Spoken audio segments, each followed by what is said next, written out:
Yes, we need a new system. Okay. I would be happy if that came through a repeal pathway. I'd be happy if it came through a different pathway. Proposition 2.5 is under attack in Massachusetts. I know it's something that's being discussed at the local level now and at the state level. I'll review anything that comes my way. The Fiscal Alliance Foundation teamed up with national tax policy expert Jared Walczak to release a new study, Proposition 2.5, keeping property taxes low since 1980. Mayor Wu in Boston has called for its repeal. You see proposals from municipalities or from the Association of Municipalities to potentially change or repeal Proposition 2.5. But Proposition 2.5 has worked well for over 45 years. It has not lost its importance. It is the only thing standing in the way of much higher property taxes on the homeowners. Prop 2.5 is a very significant sort of constraint across every city's planning. Sometimes you hear this critique of Prop 2.5 that, it's too restrictive, that it's not taking inflation into account, that it's going to create all these problems.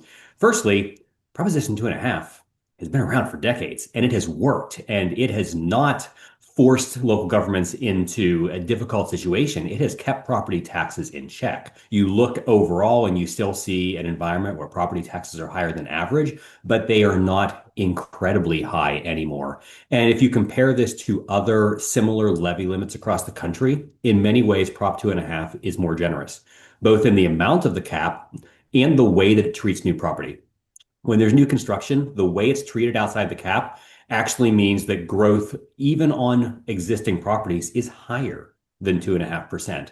So I think there's this false narrative around it. And that's one of the things the paper tries to dispel, to say, this is not excessively restrictive, but it is an important protection. And without this protection, you would see extraordinarily high property taxes in Massachusetts. To learn more about how much you'd be paying in property taxes if not for Prop 2.5, read our full study, Proposition 2.5. Keeping property taxes low since 1980.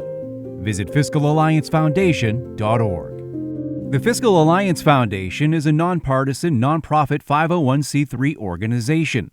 Visit our website to read more about our alternative energy policy studies, sign up for important email updates, make a tax-deductible contribution, and follow us on social media.